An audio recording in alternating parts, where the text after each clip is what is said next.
Selamat sore teman-teman. Selamat sore suster. Sore suster. Kami dari kelompok 5 hari ini akan membawakan materi tentang teknik penerjemahan. Saya sendiri Suster Benedikta Botakoten dan teman saya sendiri Yusar Meleti. Kita langsung saja bahwa berdasarkan Kamus Besar Bahasa Indonesia, teknik adalah cara membuat atau melakukan sesuatu yang berhubungan dengan seni. Berdasarkan definisi tersebut, kita bisa lihat bahwa teknik itu berbeda dengan metode. Metode penerjemahan mempengaruhi keseluruhan teks hasil terjemahan, sedangkan teknik adalah cara praktis untuk menganalisis dan mengklasifikasikan bagaimana cara proses pencarian padanan yang dilakukan dalam sebuah penerjemahan. Di sini kita bisa lihat ada 5 karakteristik dasar dari teknik penerjemahan. Yang pertama, teknik penerjemahan berpengaruh terhadap hasil terjemahan. Yang kedua, teknik penerjemahan membandingkan bahasa sumber dengan bahasa sasaran. Yang ketiga, teknik penerjemahan berpengaruh terhadap satuan-satuan teks terkecil, misalnya kata, frase, kalimat. Dan yang terakhir, teknik penerjemahan bersifat diskursif atau logis, alamiah, dan kontekstual. Dalam teknik penerjemahan kita bisa lihat ada beberapa. Di sini saya mengutipnya dari Newmark tahun 1988. Dia menggambarkan bahwa we can describe them as 2 or more bites at one cherry. Jadi dalam proses atau dalam teknik penerjemahan kita bisa lihat kalau kita menerjemah hanya menggunakan satu teknik saja, itu kita sebut dengan teknik tunggal. Contohnya teks sumbernya he bought pizza yesterday, dan teks sasarannya dia membeli pizza kemarin. Jadi penerjemahan tunggal, jadi lurus-lurus dan tidak mempunyai arti yang berbeda. Yang berikutnya, jika kita menggabungkan 2 teknik sekaligus, maka itu disebut dengan teknik duplet atau couplet. Contohnya teks sumber seperti tooth and nail. Teks sasarannya adalah mati-matian. Jadi di sini sudah ada 2. Yang pertama kita lihat, kalau kita mau terjemahkan ini kita ambil dari frase idiomatis. Jadi kalau teknik yang kita ambil dari teknik tunggal, berarti tooth and nail artinya gigi dan kuku. Tapi kalau kita terjemahkan secara idiomatisnya, maka ini artinya mati-matian. Dan jika kita menggabungkan 3 teknik, maka itu disebut dengan teknik triplet. Contohnya teks sumber, Mrs. Smith called a bakery shop for an order of pizza. Dan teks sasarannya, Bu Smith menelpon toko kue untuk memesan seporsi pizza. Yang keempat, jika kita menggabungkan 4 teknik sekaligus, maka itu disebut dengan teknik quadruplet atau quadruplet.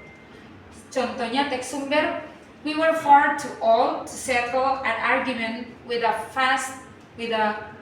fist fight. Teks sasarannya, karena kami sudah terlalu besar untuk membereskan perselisihan melalui adu tinju. Yang berikutnya, mari kita lihat teknik-teknik penerjemahan menurut Molina dan Albir tahun 2002 dan Hatim dan Munde tahun 2004 dan Bosco 2008. Yang pertama, teknik langsung. Kita lihat di dalam teknik langsung ada beberapa cabang atau ada beberapa jenis teknik, yaitu kita lihat teknik peminjaman. Menurut Molina dan Albir, peminjaman atau borrowing adalah teknik penerjemahan dengan cara mengambil kata atau ungkapan langsung dari bahasa lain. Yang kedua, teknik kalkul. Di sini menurut Richard tahun 1992, kalkul atau kalke termasuk dalam jenis loan translation atau peminjaman, yaitu teknik penerjemahan yang menerjemahkan morfem atau kata suatu bahasa ke dalam morfem atau kata bahasa lain yang ekuivalen. Yang berikutnya, teknik literal. Penerjemahan harfiah oleh Molina dan Albir dikategorikan ke dalam teknik penerjemahan. Teknik penerjemahan ini mencoba menerjemahkan sebuah kata atau ungkapan secara kata demi kata. Literal translation is to translate a word or an expression word for word to second. Contohnya teks sumber. Ini dalam bahasa Spanyol, el equipo experimentado está trabajando para terminar el informe. Dan teks sasarannya, in English, the experienced team is working to finish the report. Jadi itu bagaimana teknik penerjemahan secara literal, artinya secara lurus-lurus sesuai dengan teks sumber. Yang kedua, kita lihat teknik tidak langsung.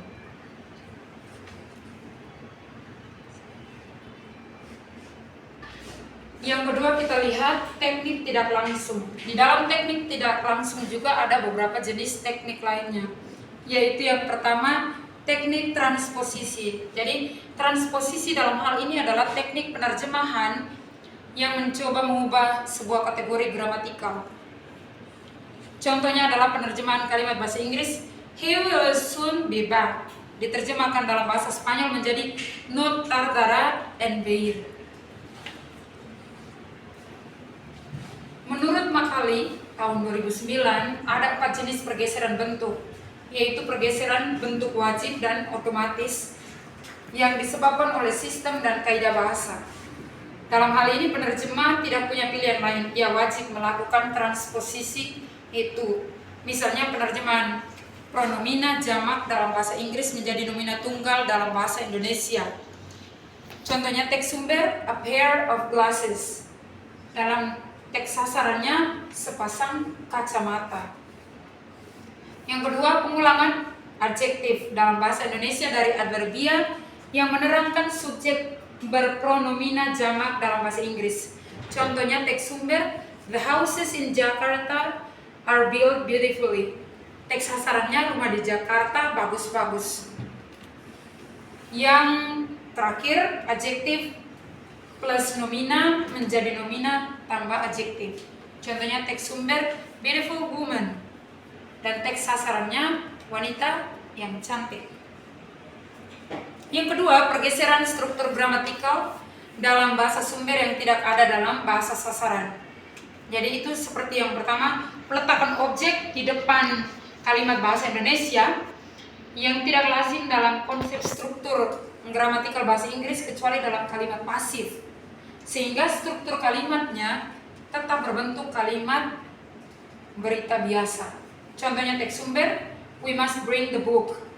Dan teks sasarannya, buku itu harus kita bawa.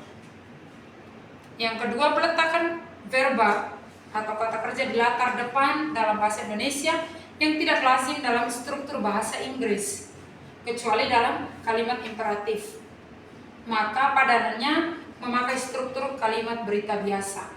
Contohnya dari teks sumber, its usage has been approved. Dan teks sasarannya, telah disahkan penggunaannya. Yang ketiga, pergeseran karena alasan kewajaran ungkapan. Padanan bahasa sumber tidak wajib, tidak wajar atau kaku dalam bahasa sasarannya. Itu kita lihat yang pertama, nomina atau frase. Frase nomina dalam bahasa sumber menjadi verba dalam bahasa sasaran. Contohnya dalam teks sumber, the trained intellectual man for the pursuit of an intellectual life. Teks sasarnya untuk melatih para intelektual untuk mengejar kehidupan intelektual. Dan yang kedua, adjektif tambah nomina atau frase dalam bahasa sumber menjadi nomina tambah nomina dalam bahasa sasaran. Contohnya teks sumber the medical student, dan teks sasarannya mahasiswa kedokteran. Yang ketiga, klausa dalam bentuk partisipal dalam bahasa sumber dinyatakan secara penuh dan eksplisit dalam bahasa sasaran. Contoh dari teks sumbernya, the approval sign by the doctor is valid. Dan teks sasarannya adalah persetujuan yang ditandatangani oleh dokter itu sah.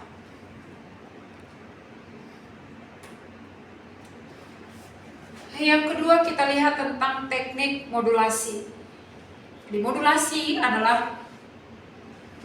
dalam batasan ini adalah mengubah sudut pandang. Fokus atau kategori kognitif yang ada dalam teks sumber, baik secara leksikal maupun struktural, contohnya dalam penerjemahan kalimat bahasa Arab seperti yang teman-teman lihat, itu diterjemahkan dalam bahasa Inggris menjadi you are going to have a child, daripada diterjemahkan you are going to be a father. Yang pertama kita lihat pergeseran makna atau modulasi dibagi menjadi dua, yaitu modulasi wajib dan modulasi bebas. Modulasi wajib dilakukan apabila suatu kata atau frase bahasa sumber tidak ada padanannya dalam bahasa sasaran, sehingga perlu dimunculkan. Contoh-contohnya adalah sebagai berikut. Struktur aktif dalam bahasa sumber menjadi pasif dalam bahasa sasaran, atau sebaliknya. Itu teks sumbernya, contohnya teks sumber the problem is hard to solve, dan teks sasarannya masalah itu sukar untuk dipecahkan. Yang kedua, kata yang bernuansa khusus dalam bahasa sumber diterjemahkan menjadi kata yang bernuansa umum dalam bahasa sasaran. Contohnya teks sumbernya society, dan dalam bahasa sasaran masyarakat. Yang kedua, modulasi bebas. Modulasi bebas adalah teknik penerjemahan yang dilakukan karena alasan non-linguistik, misalnya untuk memperjelas makna, menimbulkan pertalian arti dan dalam bahasa sasaran, mencari padanan yang terasa alami dalam bahasa sasaran, dan sebagainya. Di situ kita bisa lihat, yang pertama menyatakan secara tersurat dalam bahasa sasaran apa yang tersirat dalam bahasa sumber. Yang kedua, frase preposisi sebab akibat dalam bahasa sumber menjadi klausa sebab akibat dalam bahasa sasaran. Dan yang ketiga, bentuk positif dalam bahasa sumber menjadi negatif dalam bahasa sasaran, seperti teks sumbernya conflict are bound to occur, dan teks sasarannya konflik militer tak urung terjadi juga. Yang ketiga, kita lihat tentang teknik kompensasi. Kali ini saya berikan kesempatan kepada teman saya Yusuf untuk mempresentasikan. Terima kasih. Molina dan Albert 2002. Aku bagian ke berikut, yaitu bagian C tentang teknik kompensasi. Molina dan Albert 2002 mengatakan bahwa kompensasi digunakan untuk memperkenalkan unsur informasi atau efek stilistik TSU terhadap TSA karena unsur atau efek tersebut tidak dapat digantikan atau tidak ada padanya. Dalam TSA, contohnya kata ganti orang the dalam bahasa Inggris kuno diganti dengan bentuk penyeru o, dalam bahasa Prancis I was skiing the flash head.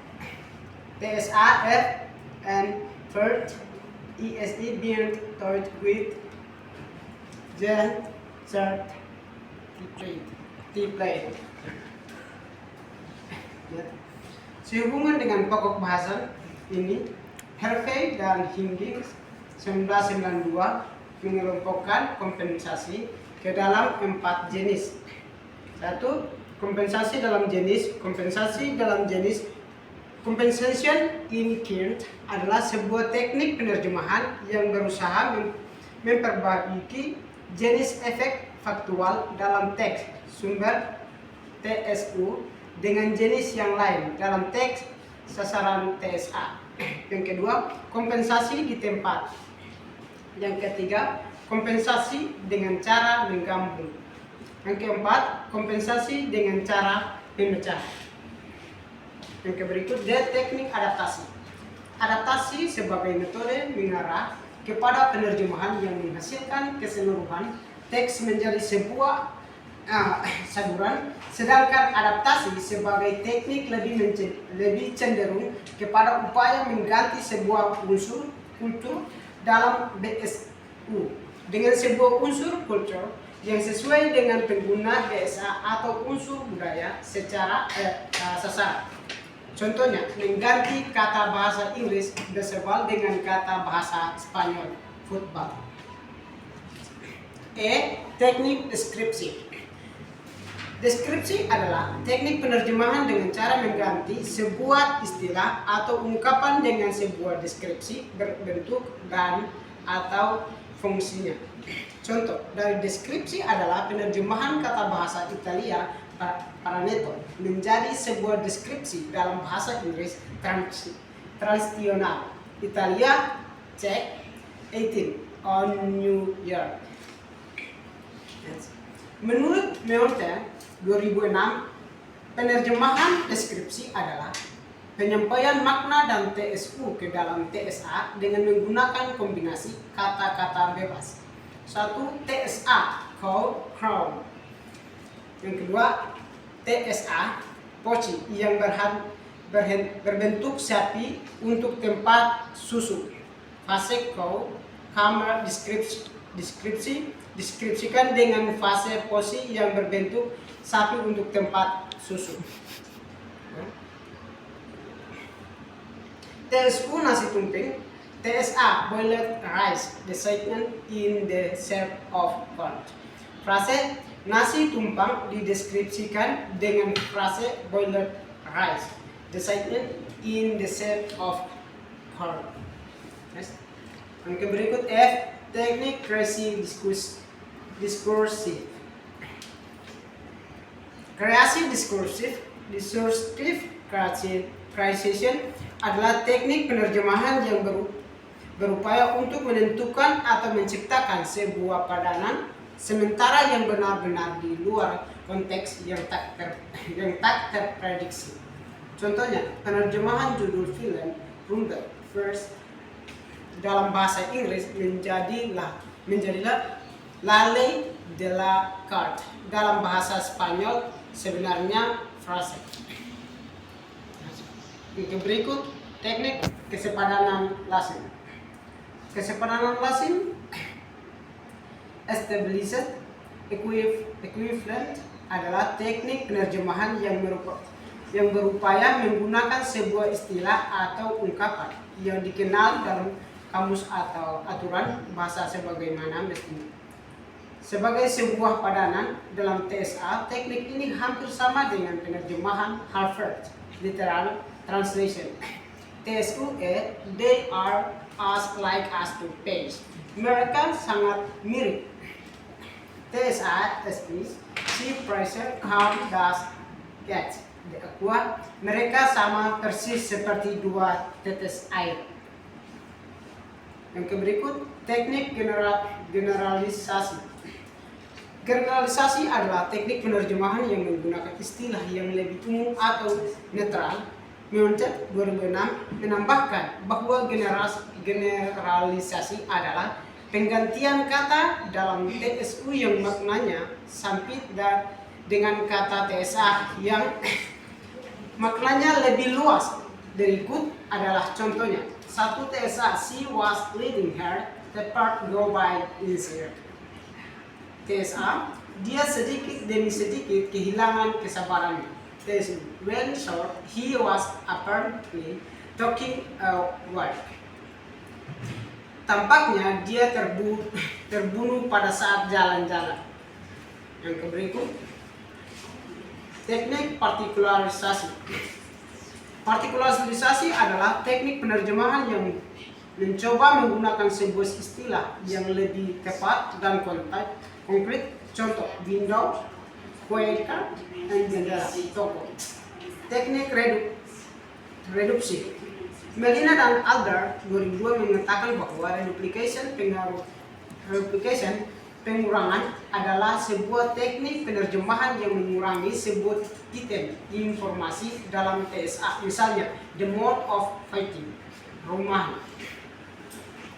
Yang berikut TSA just and equitable transment. TSA hubungan yang adil. Kata just and tidak diterjemahkan atau dihilangkan karena sudah cukup jelas dengan terjemahan kata equitable yang sepadan dengan kata adil, wajar, pantas atau patut. 2. TSU. Literally was a proclaimed null and void. TSA, terjemahan itu dinyatakan tidak berlaku.